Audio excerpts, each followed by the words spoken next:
Good morning student, SNG institute में फिर से आपका स्वागत है। तो हमने पिछली वीडियो में 2.1 के जो पहले और दो क्वेश्चन कर ली थी। अब पढ़ेंगे, देखो अपन उदाहरण कर लेते हैं 1, 2, 3, 4 और पांचवा उदाहरण हमारे एग्जाम में नहीं आने वाला, इसलिए उसको छोड़ रहे हैं। तो देखो पहला उदाहरण क्या है हमारा, मैं आपको एक बार बुक में से बोल के बता देता हूँ। देखो पहला उदाहरण हमारा क्या है, नीचे दी गई आकृति 2.9 में ग्राफों को देखिए। प्रत्येक आकृति y बराबर px, बहुपद बताया था ना, किसको लिखते हैं, बहुपद से px लिखते हैं, y बराबर px लिखते हैं ना। देखो पहले सबसे पहली वाली वीडियो थी ना अपनी, उसमें बताया था सारी बेसिक चीज़ें। उसके बाद में देखो जहाँ px एक बहुपद है का ग्राफ है, जो बहुपद है ना सारे बहुपद के ग्राफ हैं, ठीक है। और क्या कह रहा है, ग्राफों से प्रत्येक के लिए px के शून्यांकों की संख्या ज्ञात करनी है। वापस से क्या करनी है, शून्यांकों की संख्या ज्ञात करनी है। लेकिन आप एक बार ध्यान देना, जो हमने 2.1 पढ़ा था उसका पहला क्वेश्चन भी क्या था, वैसा ही था ना, बिल्कुल ऐसा कैसा था, क्या था, उसमें बहुपद के ग्राफ दे रखे थे और उसमें पूछ रहा था कि जो बहुपद हैं अब बताओ इसके शून्यांकों की संख्या क्या है, ज्ञात करो। तो अपन देखो इसमें ज्ञात करने के लिए कुछ भी नहीं करना, बिल्कुल सरल है। सबसे सरल क्या है, अपने को क्या देखना, अपने को तो बस ये देखना कि जो है ना एक्स अक्ष, इस पे ये देखना ग्राफ कहाँ पे काट रहा है, ठीक है। एक्स अक्ष पे देखें कौन कौन से बिंदु कट रहे हैं, जितने एक्स अक्ष पे कटेंगे या फिर स्पर्श होंगे वही क्या होंगे, बहुपद के, वो उतने क्या होंगे, शून्यांक होंगे। तो देखते हैं अपन, देखो आपको समझ में आएगा, चलो करते हैं। तो सबसे पहले देखो यहाँ पे उदाहरण नंबर पहले का पहला देखो, यहाँ पे क्या है, देखो ये y अक्ष है हमारा, ये x अक्ष है, ठीक है। ये ग्राफ ऐसे काट रहा है, मतलब देखो यहाँ पे एक तो यहाँ पे काट रहा है x अक्ष को, ये y अक्ष को काट रहा है, हमें y अक्ष से कोई मतलब नहीं है, x अक्ष से मतलब है। तो यहाँ पे एक बिंदु पे काट रहा है ना, इसका मतलब बहुपद के शून्यांकों की संख्या कितनी होगी, 1 होगी। कारण भी बता दो, कारण पूछे तो लिख दो, क्योंकि x अक्ष को क्या काट रहा है, कितने बिंदु पे काट रहा है, एक बिंदु पे काट रहा है। अब यहाँ पे दूसरा देखो, अब यहाँ से ऐसे जा रहा है ना ऐसे। अब देखो यहाँ पे एक तो यहाँ बिंदु पे काट रहा है, एक इस बिंदु पे काट रहा है, एक इस बिंदु पे काट रहा है। लेकिन अपने को करना क्या है, हमें तो y अक्ष छोड़ना है, हमें मतलब किससे है, x अक्ष है। तो x अक्ष पे तो एक तो देखो यहाँ पे काट रहा है, दूसरा यहाँ पे काट रहा है। तो बता सकते हो कितने इसके बहुपद के शून्यांक कितने होंगे, इसके कितने होंगे, 2 होंगे। अब यहाँ पे देखो तीसरा एक ऐसे, देखो ये y अक्ष है, ये x अक्ष है। अब ऐसे है ये ग्राफ, देखो एक बिंदु कौन कौन से काट रहे हैं, पहले यहाँ पे देखो 1, 2, 3, 4 जगह काट रहा है। लेकिन हमें मतलब किससे है, केवल x अक्ष से मतलब है, y अक्ष से हमें कोई लेना देना नहीं है। तो देखो एक बिंदु तो यहाँ पे काट रहा है x अक्ष पे, एक यहाँ पे काट रहा और एक यहाँ पे काट रहा। तो कितने बिंदुओं पे काट रहे हैं, 3 बिंदुओं पे। इसका मतलब इस बहुपद के शून्यांक कितने होंगे, 3 होंगे। अब यहाँ पे देखो चौथे में देखो ऐसा है ना। अब यहाँ पे बता सकते हो एक बिंदु पे तो यहाँ पे काट रहा और एक बिंदु पे यहाँ पे काट रहा, इसके अलावा कहीं नहीं काट रहा। तो देखो y अक्ष है ये तो पूरा, ये y अक्ष से कोई मतलब नहीं है। तो x अक्ष पे तो हमारा ये काट रहा है कितना, इसका मतलब कितने, इस बहुपद के शून्यांक कितने हैं, 1 है। अब यहाँ पे देखो, अब ऐसे स्पर्श कर रहा है, काट थोड़ी ना रहे हैं, अब की बार क्या कर रहा है, स्पर्श कर रहा है। लेकिन किसको, x अक्ष को, या तो स्पर्श करे या फिर काटे, तो क्या होंगे बहुपद के शून्यांक। देखो एक बिंदु पे स्पर्श कर रहे हैं ना, इसका मतलब इसका शून्यांक कितना होगा, 1 होगा। कितना होगा, 1 होगा। अब यहाँ पे देखो ऐसा ग्राफ है हमारा। अब x अक्ष पे देखो एक बिंदु पे यहाँ पे काट रहा, यहाँ पे क्या कर रहा है, स्पर्श कर रहा है, ठीक है। और यहाँ पे क्या कर रहा है, काट रहा है। तो मतलब कितने बिंदुओं पे काट रहा है या स्पर्श कर रहा है, टोटल 3 बिंदुओं पे काट रहा है, ठीक है। इसका मतलब इसके शून्यांक कितने होंगे, 3 होंगे, ठीक है। तो करते हैं अपन, देखो उदाहरण नंबर 2। तो देखो करते हैं उदाहरण नंबर 2। उदाहरण नंबर 2 देखो क्या है, हमारा एक बहुपद दे रखा है, x² प्लस में 7x प्लस में 10 दे रखा है, ठीक है। अब ये कह रहा है इसके, ये बहुपद है ना द्विघात बहुपद, इसके क्या निकालो, पहले तो शून्यांक निकालो। शून्यांक निकालने के बाद में क्या कह रहा है, ये शून्यांकों और गुणांकों के बीच में सत्यता की जांच करो। तो देखो उदाहरण नंबर 2 कैसे करेंगे, x² प्लस में 7x प्लस में 10। सबसे पहले क्या करते हैं अपन, सबसे पहले क्या करते हैं, जो x² का गुणांक कितना है, जब x के साथ x² का देखो गुणांक कैसे पता करेंगे, बताया था ना पहले वीडियो में। जब x² के आगे कुछ भी नहीं है, कोई भी अंक नहीं है, इसका मतलब क्या है, 1 है। कितना है, 1 है, क्योंकि 1 को x² से गुणा करेंगे तो x² ही आएगा। तो 1 को गुणा किससे करेंगे, 10 से। तो गुणा करने पर तो कितने आने चाहिए, गुणा करने पर ने तो आने चाहिए हमारे पास में 10 आना चाहिए।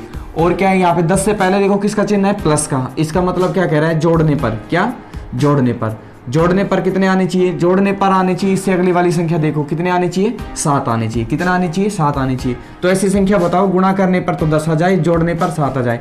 तो देखो 2 पंजू 10, 2 पंजू 10 या 5 दूनी 10, ठीक है। और 10 किसी भी तरीके से नहीं आएगा। तो देखो 2 पंजू 10 और 5 दूनी 10, देखो दोनों प्लस के हैं, क्योंकि जोड़ने पर प्लस के 7 आने चाहिए, इसलिए दोनों प्लस की लेनी पड़ेगी। और क्या जोड़ने पर 5 और 2 को जोड़ेंगे कितने हो जाएंगे, 7 हो जाएंगे। देखो बिल्कुल सरल है। अब क्या लिखोगे यहाँ पे, देखो अब क्या लिखोगे, x² प्लस में एक टुकड़ा यहाँ पे ले लो, पहले तो 2x, फिर लिख लो 5x, फिर प्लस में क्या लिखोगे ये वाला 10। ठीक है, इसको ऐसा ही लिखा है, केवल इसको ऐसा लिखा है। ठीक है, एक्स स्क्वायर प्लस में 2x और 5x को जोड़ा, वापस से 7x हो जाएगा और फिर 10। इसको केवल ये तरीका यहाँ पे काम आ रहा है। और इसके बराबर में हमेशा क्या लिखेंगे, 0। क्यों लिखेंगे, क्योंकि अब ये बहुपद है। ठीक है, बहुपद को हम क्या बना लिया, समीकरण बनाना है। क्यों बना लिया, क्योंकि हमें क्या निकालना है, शून्यांक निकालना है। अब यहाँ पे देखो क्या है, इसमें कुछ कॉमन आ रहा है क्या, देखो इस वाले पद में कुछ कॉमन आ रहा है या फिर इस वाले, दोनों में कुछ कॉमन आ रहा है। तो बताओ इसमें कॉमन क्या आ रहा है, इसमें तो x कॉमन आ रहा है, तो x कॉमन ले लिया।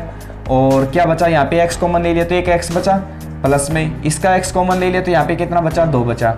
फिर यहाँ पे बीच का चिन्ह कैसा है, प्लस का। ठीक है, अब यहाँ पे अंदर देखो क्या कॉमन ले, कॉमन बाहर आएगा तो 5 कॉमन ले लें, तो 5 कॉमन ले लिया, बच गया क्या, यहाँ पे x बच गया। और यहाँ पे क्या बचा, 10 में 5 का भाग दिया तो 2 बचा। ठीक है, और बराबर में 0।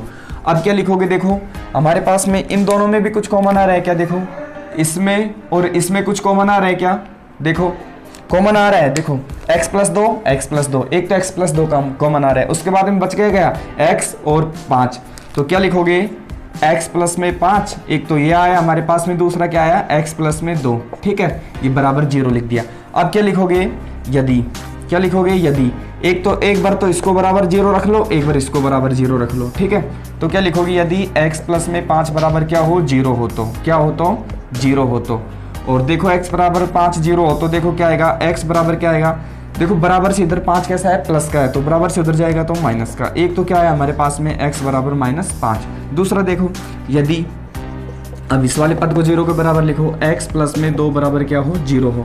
x प्लस 2 बराबर 0, देखो बराबर से इधर प्लस का 2 कैसा है, प्लस का, तो बराबर से उधर जाएगा तो 2 कैसा हुआ है, माइनस का हुआ है। ये तो हमने क्या हुआ है, हमारे क्या निकाल लिया हमने, शून्यांक निकाल लिए। शून्यांक को हम गणित में कैसे लिखते हैं, इसको तो एक शून्यांक होता है अल्फा लिखते हैं, दूसरे शून्यांक को क्या लिखते हैं, बीटा से लिखते हैं। ठीक है, ये हम किताब के अनुसार लिखते हैं। अब क्या करेंगे, सत्यता की जाँच करेंगे। क्या करेंगे, सत्यता की जाँच करेंगे। सत्यता की जाँच करने के लिए देखो सबसे पहले क्या लिखेंगे, सत्यता की जाँच। सत्यता की जांच में कैसे करते हैं, जो हमारे शून्यांक आए, क्या है, शून्यांक कौन कौन से आए, एक तो -5 आया, एक -2 आया। अब देखो सत्यता की जांच करने के लिए सबसे पहले अपन क्या लिखेंगे, अपना बहुपद लिखो वापस से, एक्स स्क्वायर प्लस में 7x प्लस में 10। क्यों लिख रहे हैं, क्योंकि हमें किसके मान चाहिए, a b और c के मान चाहिए। ठीक है, a b c के मान चाहिए, मतलब जो चर राशियां हैं। देखो इसमें a का मान कैसे निकालोगे, एक्स स्क्वायर में x स्क्वायर का गुणांक कितना है, 1 है, मतलब a का मान 1। b देखो x का गुणांक कितना है, प्लस के साथ, तो b का मान हो गया। और c का मान अचर राशि कितनी है, 10 है, मतलब कांस्टेंट राशि 10। ये a b c के मान निकाल लिए। तो सब यहाँ के लिए क्या लिखोगे, शून्यांकों का। सबसे पहले देखो अपन क्या लिखते हैं, सत्यता की जांच करेंगे तो क्या लिखोगे, शून्यांकों का योग। शून्यांकों का योग का सूत्र होता है हमारा अल्फा प्लस में बीटा बराबर, क्या होता है, अल्फा प्लस में बीटा बराबर -b/a। तो देखो अल्फा का मान कितना है हमारे पास में, पहले शून्यांक का मान कितना है, -5। ठीक है, फिर प्लस का चिन्ह। दूसरा देखो दूसरे शून्यांक का मान कितना है, -2, फिर बराबर में, फिर माइनस का चिन्ह। फिर b का मान कितना है, b का मान हमारा 7 है, और बटा में a का मान कितना है, 1 है। इसको देखो -5 और -2 कितने होते हैं, देखो प्लस और फिर -2, फिर ये प्लस, जब -2 बाहर आएगा तो -2 हो जाएंगे। ठीक है, प्लस का चिन्ह, प्लस और माइनस गुणा होंगे तो किसका आएगा, माइनस का आएगा। तो -5 और -2 कितने होते हैं, -7, और -7 में 1 का भाग देंगे तो -7 आएगा। इसका मतलब ये हमारा तो क्या है, ये तो सही है। शून्यांकों का योग तो सत्यता की जांच हो गई। अब क्या लिखेंगे अपन, शून्यांकों का गुणनफल। क्या लिखेंगे, शून्यांकों का गुणनफल। शून्यांकों का गुणनफल का सूत्र क्या होता है, अल्फा इंटू में गुणनफल। देखो अल्फा इंटू में बीटा, अल्फा इंटू में बीटा क्या होता है, c/a। क्या होता है, c/a। तो अल्फा का मान क्या आया, वापस से देखो, एक तो हमारा शून्यांक क्या था, -5 गुणा में, दूसरा बीटा का मान कितना है, -2। ठीक है, इसको -2 बराबर में, c का मान देखो हमने निकाला था कितना, 10, और a का मान कितना है, 1। अब देखो -5 और -2 गुणा करेंगे तो कितना आएगा, 10 आएगा, और माइनस की संख्या गुणा होती तो प्लस का आएगा। ठीक है, तो प्लस के 10 बराबर 10 में 1 का भाग दिया तो 10 आया। इसका मतलब हमारा क्या है, सत्यता की जांच बिल्कुल सही है। इसमें इसका मतलब क्या, हमने जो सोल्व किया है, जो उदाहरण 2 बिल्कुल सही किया है। तो ऐसे करते हैं, देखो उदाहरण नंबर 2 हो गया हमारा। देखो करते हैं उदाहरण नंबर 3। उदाहरण नंबर 3 हमारा एक द्विघात बहुपद है। द्विघात का मतलब द्विघात बहुपद कैसे पता किया, क्योंकि यहाँ पे जो चर राशि है ना, कौन सी चर राशि x है, तो इसका अधिकतम घात कितनी है 2 है, मतलब द्विघात बहुपद है और हमारी पूरी प्रश्नावली में द्विघात बहुपद ही है। ठीक है, वही अपन सोल्व करेंगे, उसी प्रकार के क्वेश्चन करेंगे। एक हमारे पास में त्रिघात बहुपद है उदाहरण नंबर 5 जो हमारे एग्जाम में नहीं आएगा। ठीक है, वो वैसे ही दे रखा हमारे समझने के लिए। तो अपन देखो ये कह रहा है जो एक बहुपद है द्विघात बहुपद x² - 3 उसका क्या निकालना है, सबसे पहले तो शून्यांक निकालने। ठीक है, शून्यांक निकालने के बाद में क्या करना है, वापस से क्या जो हमारे जो शून्यांकों और गुणांकों के बीच में सत्यता की जांच करना है। तो देखो कैसे करते हैं इसको। तो सबसे पहले देखो इस बार इसमें क्या नहीं आया, जो एक है ना कौन सा बीच का वाला पद है। देखो हमारे बहुपद क्या होता था व्यापक रूप से ax² प्लस में bx प्लस में c, ये होता था ना। मतलब देखो एक पद तो हमारे पास में इसने दे रखा है, ये वाला दे रखा है x², और जो कांस्टेंट राशि है -3 ये आ गया, बच गया क्या, bx वाला नहीं आया ना, तो इसका मतलब ये नहीं आया, x वाला गुणांक नहीं आया, ये वाला पूरा पद नहीं आया। तो इसका मतलब ये उस तरीके से तो होगा नहीं जिस तरह से हम गुणा करते थे, फिर इसमें जोड़ने पर देखते थे, घटाने पर देखते थे, उस तरीके से नहीं होगा। तो सबसे पहले देखो अपन करेंगे क्या, इसको हल करने के लिए सबसे पहले देखो x²। ठीक है, अब देखो मैं क्या कर रहा हूँ, 3 को मैं क्या लिख सकता हूँ -√3 लिख सकता हूँ क्या, और इसका स्क्वायर क्यों लिख सकता हूँ, देखो 3 है ना, 3 को देखो मैं क्या लिख सकता हूँ √3 गुणा में √3। ठीक है, अब वापस से इसको हल करोगे तो 3 आना चाहिए। देखो √3 को √3 से गुणा किया तो क्या आएगा, तो देखो 3 की घात ये बताओ, अंडरूट की घात कितनी होती है 1/2 गुणा में, फिर 3 अंडरूट को हटाओ और घात के रूप में लिख दो 1/2। ठीक है, अब यहाँ पे देखो 3 है ना, अब देखो जब भी एक ध्यान रखना, जब आधार समान हो, आधार देखो 3 है ना, दोनों में आधार समान है, और घात क्या है, जब गुणा हो ना, आधार गुणा हो, आधार समान हो, गुणा होते समय घातें क्या होती है, जुड़ जाती हैं। तो 1/2 1/2 दोनों को जोड़ा तो कितना हो गया, 1 हो गया, मतलब 3 की घात 1। कोई भी संख्या हो जिसकी घात 1 हो तो वो संख्या वैसी की वैसी आती है, 3 होती है। तो ये पूरा हमारा देखो समझ में आ गया होगा। अब देखो इसको इसीलिए लिखा। अब यहाँ पे देखो इसको हल करो, आगे क्या लिखोगे, अब देखो एक सूत्र बन रहा है क्या यहाँ पे, ये तो मैंने लिख दिया। अब यहाँ पे देखो a² - b² का कोई सूत्र लग रहा है क्या, देखो इसको तो मैं क्या मान लूँ x², इसको तो x को तो क्या मान लेता हूँ मैं, a मान लेता हूँ, √3 को क्या मान लेता हूँ, b मान लेता हूँ। ठीक है, तो यहाँ पे एक सूत्र लग रहा है, देखो क्या, a² - में b²। a² - में b² का सूत्र होता है हमारा, एक तो a प्लस में b और दूसरा क्या होता है a माइनस में b। अब यहाँ पे देखो इसको हल करो, x² - b² के a² - b² से सूत्र लगाओ, और एक x a की जगह तो x है और b की जगह क्या है √3, तो रखो a प्लस b बोले तो x प्लस में √3। दूसरा क्या लिखेंगे, a माइनस b बोले तो x माइनस √3, और बराबर में क्या लिखेंगे हमेशा 0। ठीक है, क्योंकि इसको शून्यांक ज्ञात करने। अब देखो दोनों बराबर के 0 है, तो एक बार इस पद को 0 के बराबर रख लो, एक बार इस पद के बराबर 0 रख लो। तो क्या लिखोगे, यदि x प्लस में √3 बराबर क्या हो 0 हो, तो देखो तो x बराबर कितना आएगा, बराबर से इधर √3 कैसा है प्लस का, बराबर से उधर जाएगा तो माइनस के √3। ठीक है, x का मान 1 तो हमारे पास में आ गया। और दूसरा देखो क्या लिखोगे, यदि अब किसके, इस पद को बराबर के 0 के बराबर रख लो, x माइनस √3 बराबर क्या हो 0 हो, तो देखो x का मान कितना आएगा, बराबर से इधर √3 कैसा है माइनस का, बराबर से उधर जाएगा तो प्लस के √3। इतना आ गया, इतना हमारे पास में देखो एक शून्यांक ही आया, एक शून्यांक ही आया। तो हम देखो शून्यांकों को किससे लिखते हैं, इसको तो किससे लिखते हैं अल्फा से, और किसको बीटा से। ठीक है, एक शून्यांक को अल्फा मान लेते हैं, दूसरे शून्यांक को बीटा मान लेते हैं। अब क्या करेंगे अपन, वही करो अभी जो किया था, क्या, सत्यता की जांच। क्या करनी है, सत्यता की जांच। सत्यता की जांच करने के लिए सबसे पहले क्या करेंगे अपन, जो ABC के मान ज्ञात करेंगे। कैसे ज्ञात करेंगे, इसमें बता सकते हो क्या, x² - 3। अब इसमें ABC के मान बता सकते हो क्या, a का मान देखो ऐसे होता है ना, हमारा बहुपद मतलब x² के गुणांक में होता है, जो क्या होता है a का मान। तो a का मान कितना लिख दें यहाँ पे, a का मान बताओ, जहाँ x² के गुणा में कुछ नहीं है तो 1 लिख सकते हैं, तो a का मान कितना आया 1। b का मान बता सकते हो क्या, b का मान तो कुछ है नहीं, क्योंकि bx के रूप में होता है, तो x के गुणांक में कुछ है नहीं, ना x है ना उसके गुणांक में, तो इसका मतलब b का मान 0। c बराबर क्या लिखेंगे, कांस्टेंट राशि जो अचर पद है -3। ABC के मान ज्ञात कर लिए, तो क्या लिखेंगे अब, शून्यांकों का योग। क्या लिखेंगे, शून्यांकों का योग। शून्यांकों का योग का सूत्र बताओ, अल्फा प्लस में बीटा। अल्फा प्लस में बीटा क्या होता है, -b/a। तो अल्फा क्या है हमारा, अल्फा तो क्या आया √-3, और प्लस में बीटा मान कितना आया, दूसरा शून्यांक √3, बराबर में माइनस का चिन्ह लगाओ, b का मान रखो, b का मान कितना है 0, बटे में a का मान कितना है 1। तो देखो -√3 प्लस √3, कोई भी संख्या एक प्लस की हो एक माइनस की हो तो क्या होती है, जीरो होती है। जीरो बराबर में जीरो में एक का भाग दिया तो जीरो, ठीक है, जीरो बराबर जीरो आ गया।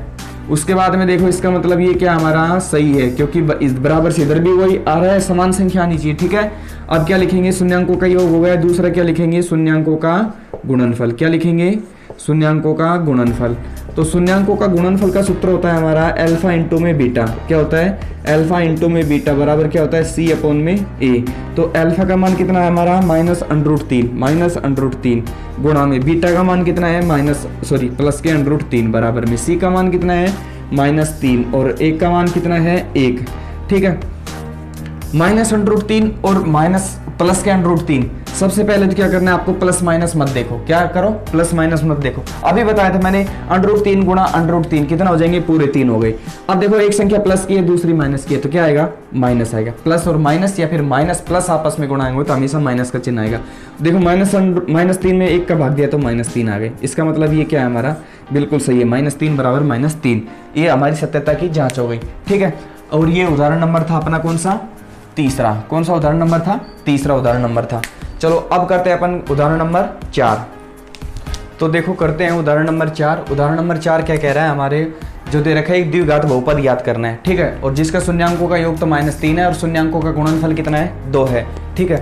तो ये अपने को क्या करना है, ज्ञात करना है। तो देखो इससे पहले की वीडियो थी अपनी 2.2, उसमें देखो उसका क्वेश्चन नंबर 2 है, बिल्कुल वैसा का वैसा उदाहरण है। उसमें भी क्या पूछ रहा था, शून्यांकों का योग दे रखा था और शून्यांकों का गुणनफल दे रखा था। और क्या पूछ रहा था, एक बहुपद पूछ रहा था, ठीक है। तो अब देखो इसको करते क्या है, एक छोटा सा सूत्र लगाना है, कुछ नहीं है, बिल्कुल इजी है। तो देखो इसमें सबसे पहले क्या करेंगे अपन, एक सूत्र लगा दो सीधा ही। कौन सा सूत्र होता है, देखो द्विघात बहुपद का सूत्र होता है, क्या होता है, x² माइनस, क्या होता है, x² माइनस, क्या लिखोगे, शून्यांकों का योग। क्या लिखोगे, शून्यांकों का योग, ठीक है।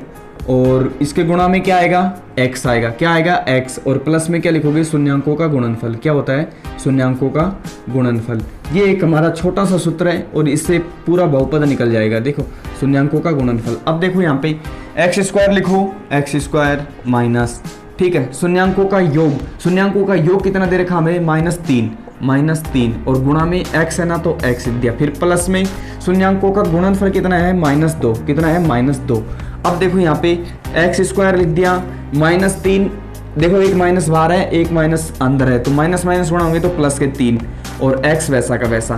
फिर देखो एक प्लस है एक माइनस, प्लस माइनस गुणा होंगे तो -2, ठीक है। यही हमारा क्या है, बहुपद है। यही हमारा क्या है, बहुपद है। इसको भी देखो अगर हमें ये पता लगे कि ये सही है या गलत है तो इसका देखो सीधा सा तरीका कैसे पता करेंगे। तो देखो यहाँ पे एक चीज करें, ये तो हमारा क्या होता है, सबसे पहले देखो आपको बता देता हूँ, ये तो हमारा क्या एक सूत्र है, ठीक है। क्या, द्विघात बहुपद ज्ञात करने का। जब क्या दे रखा हो, शून्यांकों का योग और शून्यांकों का गुणनफल दे रखा हो, केवल दे रखा हो, केवल शून्यांकों का योग और गुणनफल दे रखा हो तो ये सूत्र लगा देंगे, बहुपद निकल के आ जाएगा। उसके बाद में देखो अपन क्या करेंगे, अब इसको पता करें कि ये हमारे जो बहुपद आया है ये सही है कि नहीं। तो इसके लिए सबसे पहले क्या करेंगे, देखो इसमें देखो ए का मान बताओ, ए का मान बताओ, ए का मान कितना है 1, इसमें बी का मान बताओ कितना है 3, इसमें सी का मान बताओ कितना है -2। ए बी सी के मान आ गए हमारे पास में, ये ए का मान है, ये बी का मान है और ये किसका मान है, सी का मान है, ठीक है। अब इसमें देखो लगा दो शून्यांकों का योग का सूत्र लगा दो, क्या होता है अल्फा इंटू अल्फा प्लस में बीटा बराबर क्या होता है -b अपॉन में होता है ना, माइनस बी का मान कितना है 3 और बटा में ए का मान कितना -3 आ गया, ठीक है। जो हमारे शून्यांकों का योग भी कितना होता है -3 होता है, दे रखा है क्वेश्चन में, और हमारा कितना आया योग भी -3 आया। दूसरा शून्यांकों का गुणनफल का सूत्र क्या होता है, c अपॉन में a, क्या होता है c अपॉन में a। तो बताओ c का मान कितना आया -2 और a का मान कितना है 1, तो -2 में भाग 1 का गया तो -2 आया, कितना आया -2 आया।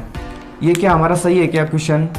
तो देखो इसके लिए क्या करेंगे अपन, शून्यांकों का योग इसमें -2 आ रहा है उसमें +2 आ रहा है, तो देखो अपने यहाँ पे क्या कर दी गड़बड़ कर दी। देखो यहाँ पे x² माइनस में माइनस इसके अनुसार लिखो, सूत्र के अनुसार माइनस शून्यांकों का योग लिख दिया -3, फिर गुणा में x लिख दिया, प्लस में शून्यांकों का गुणनफल कितना है 2 है, हमने -2 वैसे ही लिख दिया, ये गलत लिख दिया ना, तो क्या है प्लस के 2 है। तो यहाँ पे देखो ये कितना आया हमारे पास में x² प्लस में 3x, ये क्या आएगा प्लस के 2, ये हमारा क्या आ गया बहुपद आ गया। तो यहाँ पे c का मान कितना है प्लस का है, तो देखो c बराबर क्या आएगा -2 बटा में 1 नहीं आएगा, तो क्या आएगा 2 बटा में 1, तो क्या आएगा हमारा c का मान कितना आया, c का मान नहीं है, ये क्या है द्विघात बहुपद के गुणनफल है ना, तो गुणनफल का आया ये हमारा, ठीक है, कितना आया 2 आया।